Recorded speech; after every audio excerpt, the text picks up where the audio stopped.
Michel Larocque, l'une des actrices, réalisatrices et humoristes les plus célèbres de France, a vécu une vie pleine de couleurs, mais aussi d'une profonde tristesse.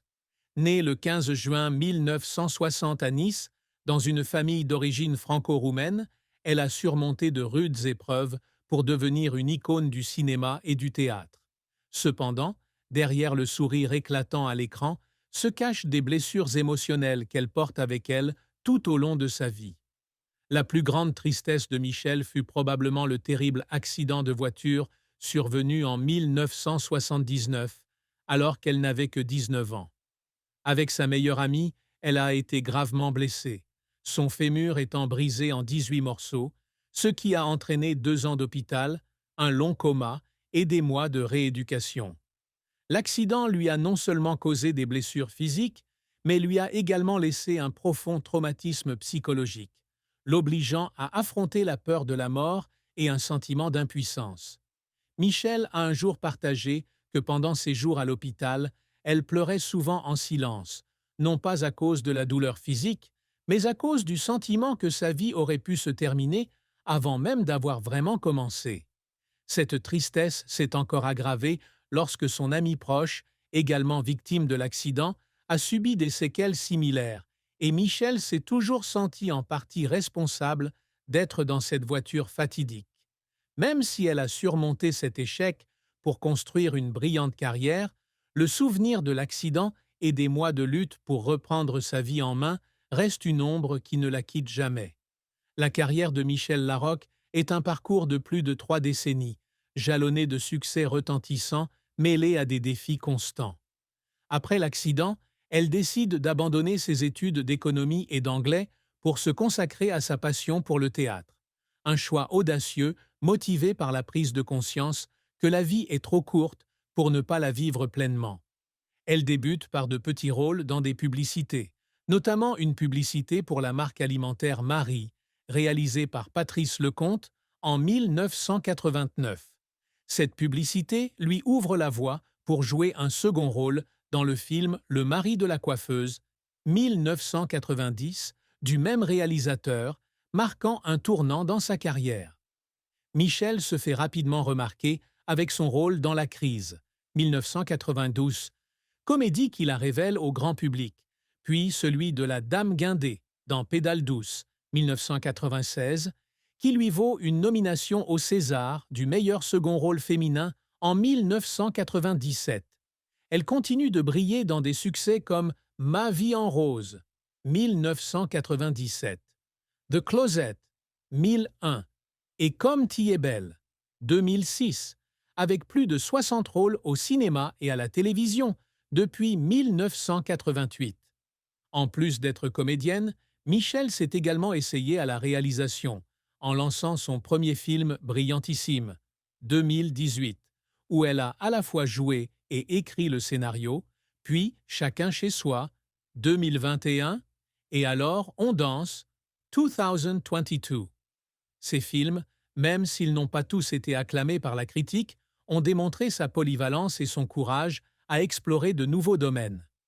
Michel est également membre actif des Enfoirés, participant aux concerts caritatifs des Restos du Cœur depuis 1997 et mécène de l'association Enfance et Partage en Normandie. Cependant, sa carrière n'a pas été sans échec.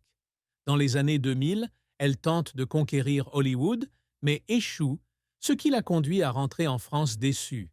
Certains de ses films, comme Doggy Bag, 1999, ont reçu des critiques mitigées et son passage à la réalisation avec Brillantissime a été accueilli avec des critiques selon lesquelles le film manquait de profondeur.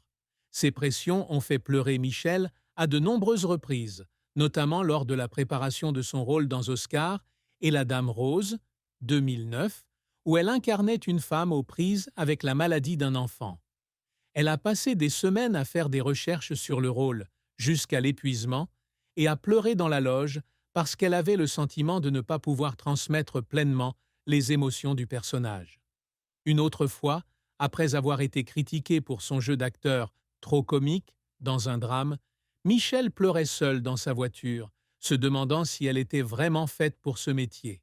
Cependant, sa persévérance a été récompensée par des titres prestigieux tels que Chevalier de la Légion d'honneur en 2019 et Officier de l'Ordre national du mérite en 2015, témoignage de 33 années de dévouement sans faille.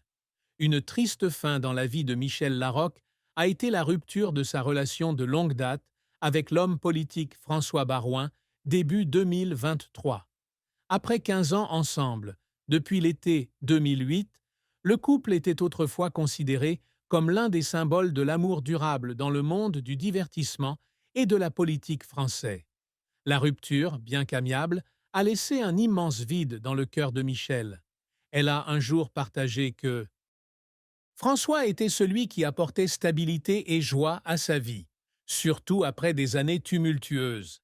La rupture n'était pas seulement la perte d'un partenaire, mais aussi la fin d'une période où Michel se sentait aimée et comprise. Au cours des mois suivants, elle est devenue plus discrète, apparaissant moins en public et passant plus de temps à la maison avec sa fille Oriane. Une amie proche de Michel a révélé qu'elle pleurait beaucoup en repensant aux souvenirs avec François, notamment aux voyages ensemble en Champagne ou aux soirées paisibles à Troyes.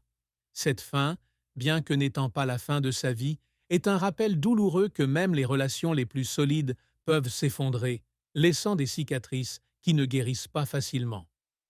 Amour et mariage de Michel Larocque est une histoire pleine d'émotions, où la joie se mêle à une profonde tristesse. Elle a épousé en premières noces le metteur en scène, Dominique Deschamps, le 10 septembre 1990. De ce mariage est née sa fille Oriane, née le 12 juillet 1995, mais s'est terminée peu après. Cette rupture a laissé Michel triste de ne pas pouvoir offrir une famille complète à Oriane, et elle a un jour partagé qu'elle se sentait coupable d'avoir laissé sa fille grandir dans une famille incomplète. Néanmoins, la relation entre Michel et Oriane reste très étroite, et Oriane suit plus tard les traces de sa mère, en jouant dans des films tels que Comme t'y es belle et Brillant.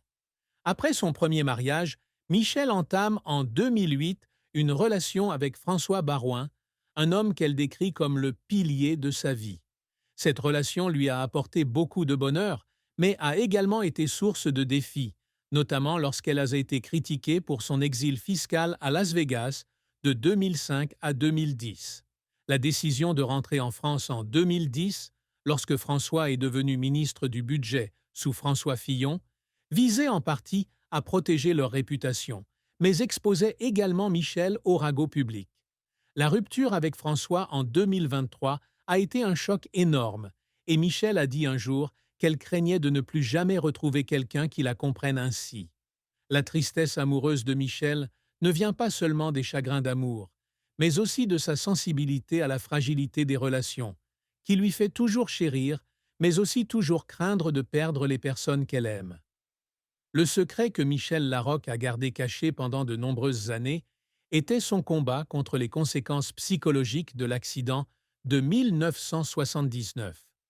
Bien qu'elle ait surmonté ses blessures physiques, elle était hantée par des cauchemars récurrents liés à l'accident et, pendant de nombreuses années, elle a dû suivre secrètement une psychothérapie pour faire face aux troubles de stress post-traumatique, TSPT. Elle a caché cela au public et même à sa famille, craignant qu'admettre sa faiblesse ne porte atteinte à sa forte image de comédienne. Un autre secret est son regret concernant le temps qu'elle a passé à vivre en exil fiscal à Las Vegas. Bien qu'elle ait expliqué qu'il s'agissait d'une décision personnelle pour protéger ses finances, Michel s'est toujours senti tourmentée d'être perçue comme irresponsable envers le pays, d'autant plus qu'elle était la nièce de Pierre Larocque, le fondateur du système de sécurité sociale français.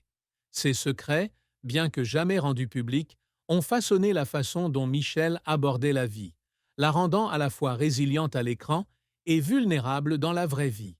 Les exploits que Michel Larocque tente toujours d'atteindre ne se limitent pas au nombre de rôles ou de récompenses, mais aussi à l'effort de faire rire et émouvoir le public, tout en repoussant ses propres limites. Elle compte plus de 60 rôles au cinéma et à la télévision, allant de rôles comiques dans Pédale douce à des rôles dramatiques émouvants dans Oscar et La Dame Rose. Devenir réalisatrice avec Brillantissime et Chacun chez soi a été une étape importante, car elle a prouvé qu'elle pouvait raconter ses propres histoires. Michel a également passé des années à perfectionner ses talents d'actrice, en suivant des cours à Antibes et à l'Actors Studio aux États-Unis, malgré son âge avancé. Son implication de longue date auprès des Enfoirés et son travail caritatif auprès d'enfance et partage témoignent de son engagement envers la communauté. La plus grande réussite de Michel, selon ses propres mots, c'est quand le public rit et pleure avec ses personnages. De la mère dans Dans tes bras à la femme indépendante dans Brillantissime. Elle a dit un jour que chaque rôle est une opportunité de guérir ses propres blessures, et c'est ce qu'elle vise toujours. Des titres comme la Légion d'honneur et le prix du Festival de la fiction TV de La Rochelle en 2014 sont des étapes importantes. Mais pour Michel, les sourires du public et le lien avec sa fille Oriane sont les récompenses les plus précieuses. La famille de Michel Larocque, notamment sa fille Oriane et ses proches, ont un